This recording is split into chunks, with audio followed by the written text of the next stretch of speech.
Imagine a world within a world, a landscape carved out of necessity, out of exclusion, and a desperate, often violent, ingenuity. This is the world of the black gangster in America. It's a story not just of crime, but of community, power, defiance, and profound, sometimes devastating, transformation. We're not just talking about street corners and shadows here. We're talking about figures who shaped economies, influenced culture, and forced a nation to confront some uncomfortable truths about itself.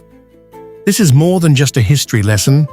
It's an exploration of a deeply American story, one that still echoes through the streets and alleyways of our minds. Did you know that some of the earliest black gangsters in America weren't only crime kingpins, but also vital lifelines for their communities? Picture Harlem and Chicago in the early 20th century. Men and women, often called policy bankers, ran multi-million-dollar underground lotteries. But here's the twist. These weren't just illegal gambling rings. In a time of rampant segregation and discrimination, when traditional banks slammed their doors on black people, these policy bankers provided crucial financial services. They helped families buy homes, start businesses, and educate their kids when nobody else would. It's a complex, almost paradoxical start to a story that would only get more layered, more impactful, and ultimately more explosive. Section 1. The Unseen Empire, Misconceptions and Representation. When you hear organized crime, what names pop into your head? For decades, pop culture and even history books have mostly painted one picture: Italian, Irish, or Jewish syndicates, the swagger of the Mafia, the gritty tales of prohibition bootleggers. But this focus, whether on purpose or not, has cast a long shadow over another huge, yet far less understood, chapter of America's underworld: the story of the black gangster. This isn't just an oversight, it's a distortion that's fed misconceptions for generations. Black gangs and criminal figures have too often been boiled down to one-dimensional caricatures, shown only as sources of violence and chaos, especially in later media portrayals of street gangs. This narrative conveniently skips over the complex social, economic, and even political roles these figures sometimes played within their own communities. Communities that were often fighting systemic racism, economic hardship, and police brutality. The reality? Early black organized crime figures, people like the policy kings and queens of Harlem and Chicago, ran sophisticated networks that in many ways mirrored their white counterparts. They had hierarchies, territories, and made huge profits. But they also faced a unique set of hurdles.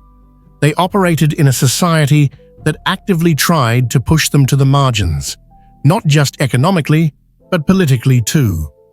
While white ethnic gangs often found paths to blend in or gain even a grudging acceptance through political clout and corrupt law enforcement, black criminal enterprises faced a different, often harsher, kind of suppression without the systemic protections their white counterparts could sometimes buy or negotiate.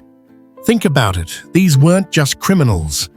In some cases, they were the only bankers, the only lenders, the only providers of certain kinds of social safety nets in neighborhoods deliberately starved of resources. They were a result of exclusion as much as they were creators of their own illegal economies. The numbers racket, for instance, wasn't just gambling.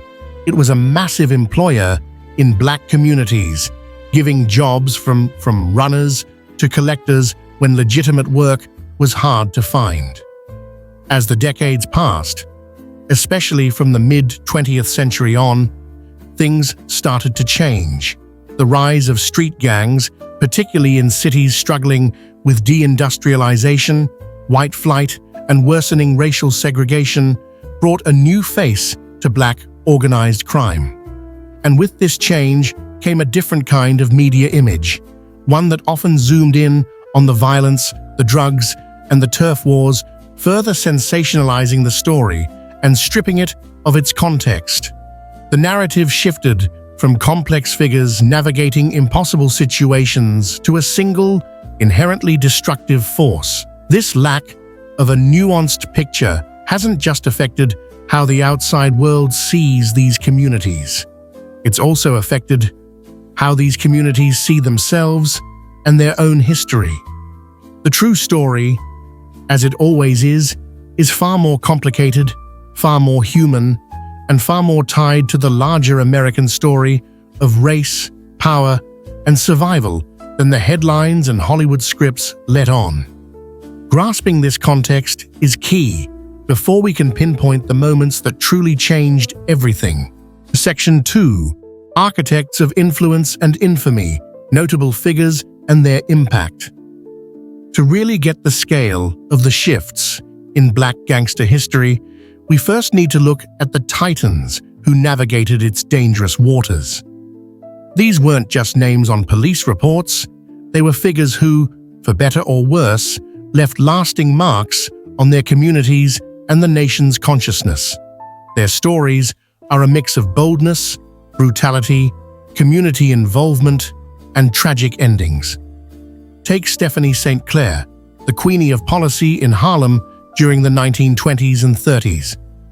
An immigrant from Martinique, St. Clair was a powerhouse in a man's world and a black woman in a white-dominated criminal scene. She built a numbers empire that brought in immense wealth, commanding legions of runners and collectors. But her story doesn't stop with illegal lotteries. When notorious white mobsters like Dutch Schultz tried to muscle in on Harlem's rackets, St. Clair didn't just back down. She fought back, fiercely and publicly. She took out newspaper ads, calling out corrupt police officials on Schultz's payroll, becoming a folk hero to many in Harlem.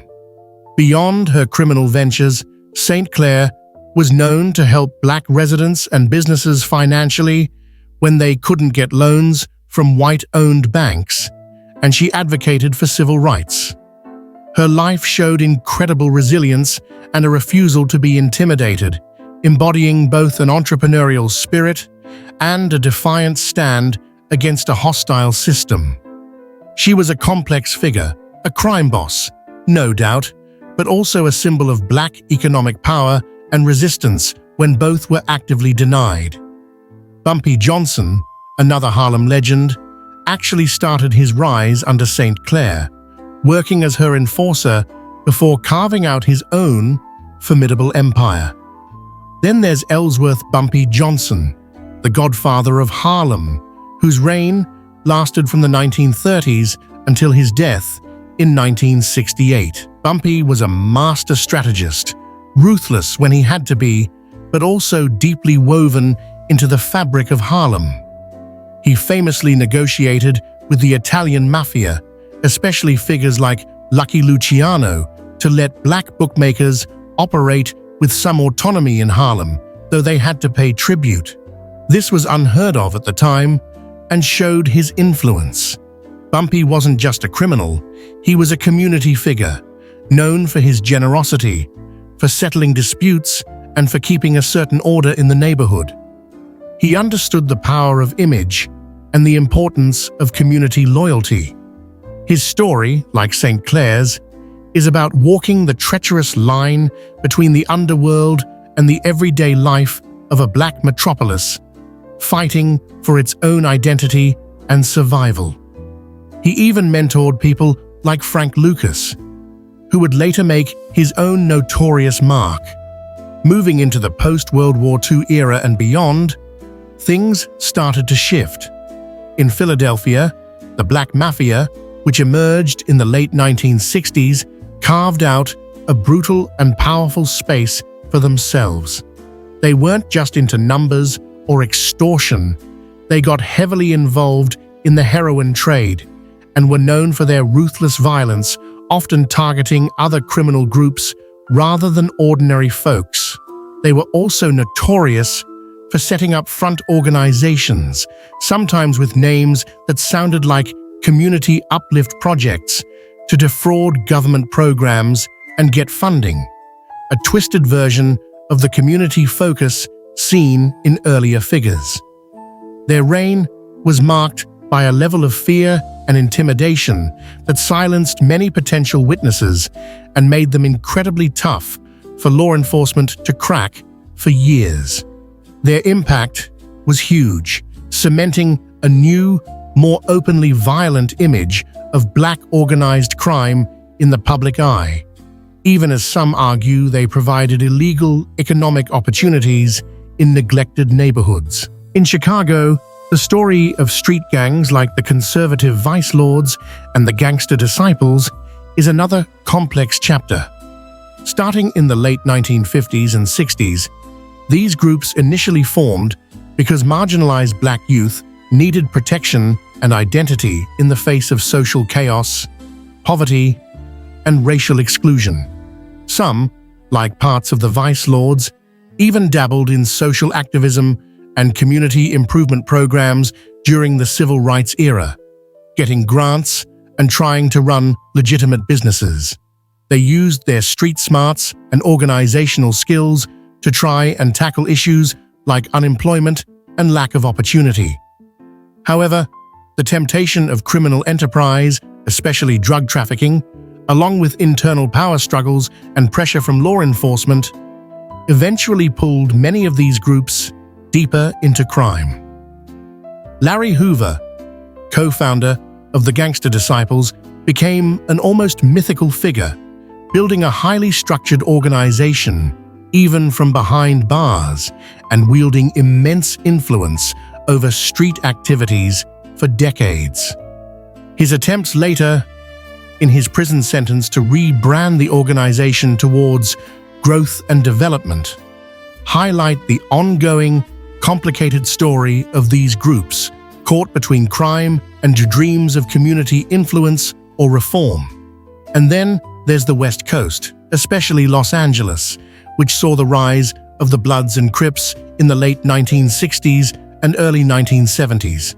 Initially, the Crips formed, with some accounts saying their early motives were tied to community protection, or even trying to be like groups such as the Black Panthers.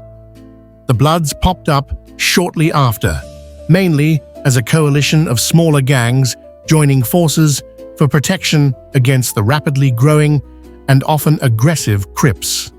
What started as local rivalries blew up into a national phenomenon, especially when the crack cocaine epidemic hit in the 1980s. The Bloods, often outnumbered by the Crips, got a reputation for fierce violence and aggressive recruitment.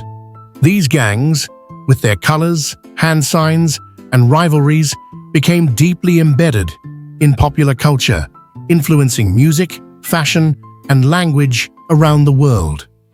Yet their origins are rooted in specific socio-economic conditions: racial segregation, poverty, lack of opportunity, and the need for identity and protection in often hostile city environments. Frank Lucas, operating mainly out of Harlem, but with international connections in the late 1960s and 70s, represents another kind of black gangster, the international drug trafficker. A protege of Bumpy Johnson, Lucas claimed he revolutionized the heroin trade by getting it directly from Southeast Asia, bypassing the traditional mafia middlemen. His most infamous and fiercely debated claim was the cadaver connection, supposedly smuggling heroin into the US in the coffins of American soldiers returning from Vietnam. While many sources, including law enforcement and his alleged partners, dispute whether this specific method actually happened, Lucas's story, made famous by the film American Gangster, cemented the image of a black crime lord capable of operating on a global scale, making huge amounts of money and challenging established criminal hierarchies.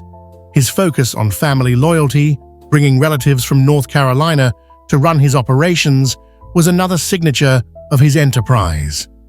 Lucas's story highlights the shift towards large-scale drug trafficking and the immense profits and violence that came with it. These figures, and countless others, weren't operating in a bubble. They were products of their time, their actions both shaping and being shaped by the communities they lived in and the larger societal forces at play. Their legacies are a messy mix of admiration and condemnation, of community building and community destruction. And it's in this tangled story that we find the moments, the shifts that would change everything. Section 3. The tipping point. The moment that changed everything. If we're trying to nail down a moment that changed everything, it's less a single gunshot or one arrest, and more a perfect storm of powerful forces that completely altered the landscape of black gangsterism and how America saw it. This major shift happened mostly during the turbulent 1960s and 1970s, a time of huge social upheaval, shattered hopes, and new, often desperate, realities emerging.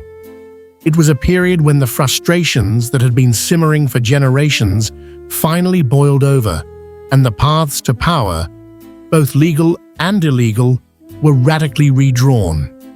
The civil rights movement, a beacon of hope and a demand for justice, was in full swing, challenging the very bedrock of American segregation and inequality.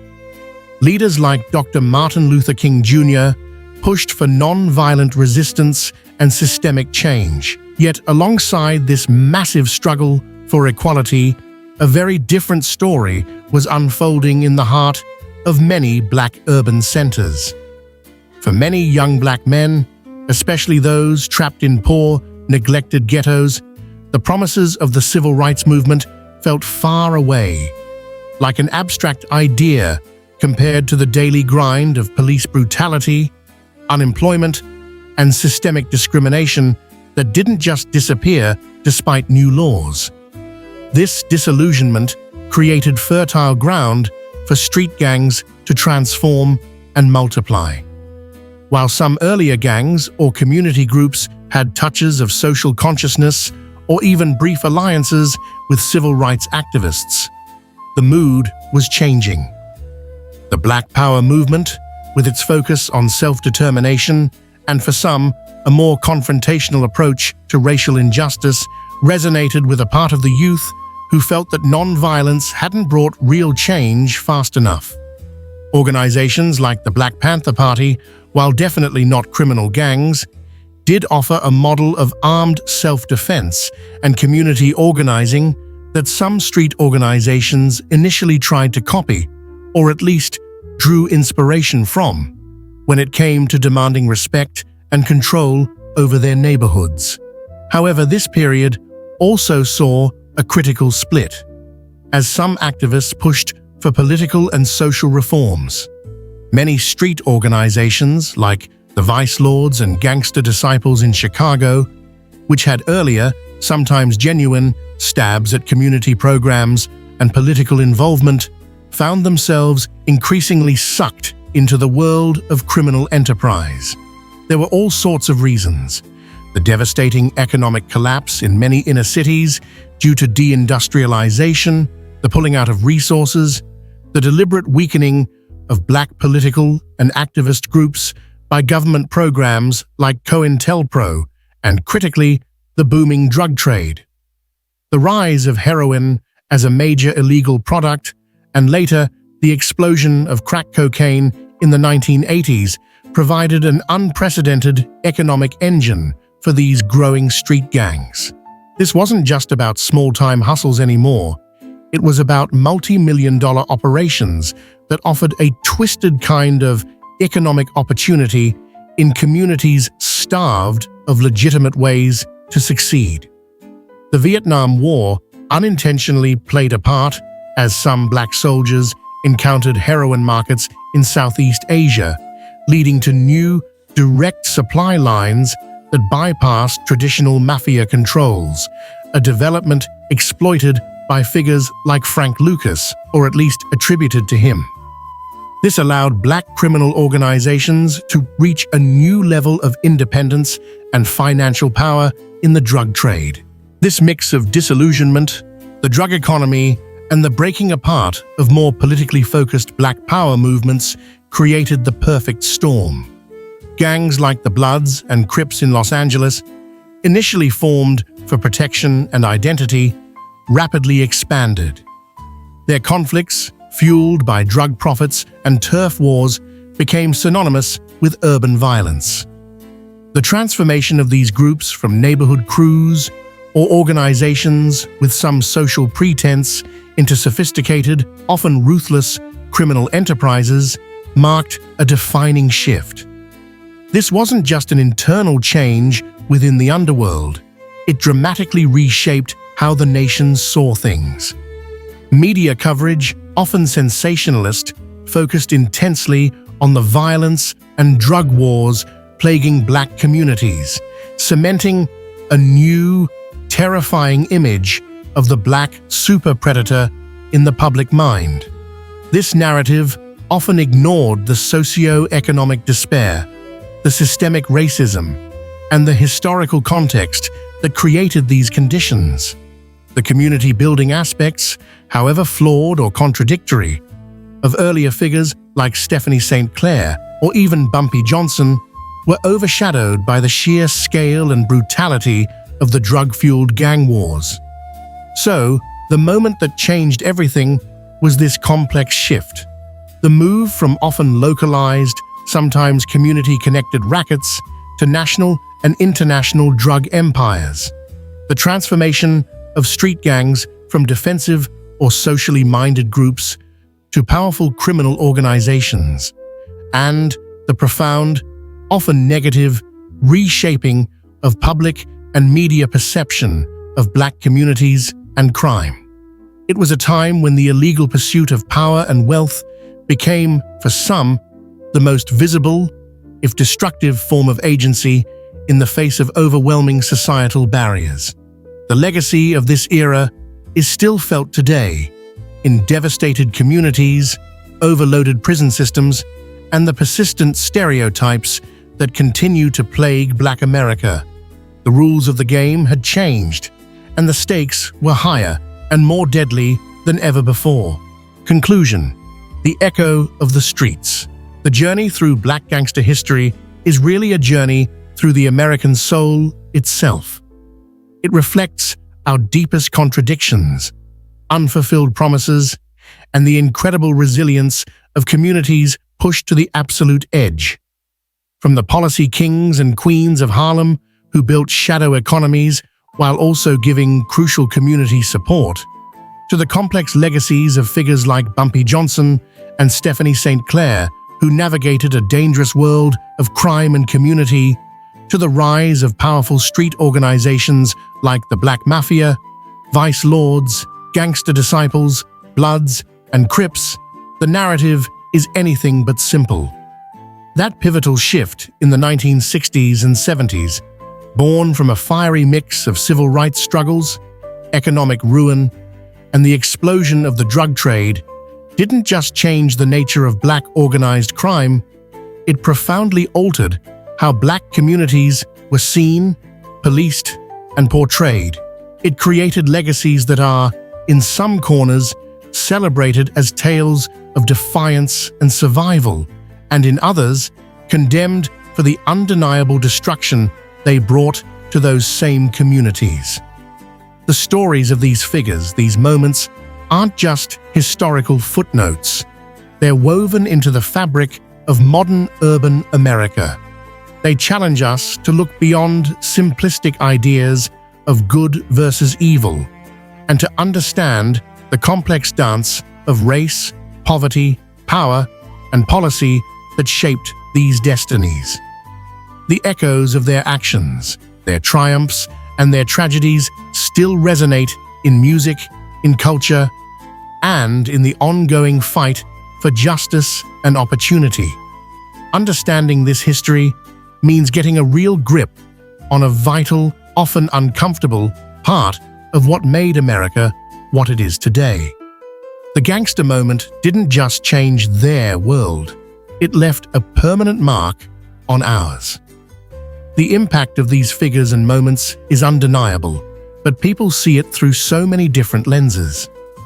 What surprised you most about the complex roles black gangsters played, from community financiers to symbols of defiance, and eventually to architects of devastating drug empires? Share your thoughts and perspectives in the comments below. Let's keep this important conversation going. And don't forget to like this video, subscribe for more explorations of hidden histories, and check out our next video. We'll be looking into the profound influence of hip-hop and gangster rap, cultural forces born from many of these same streets on mainstream America.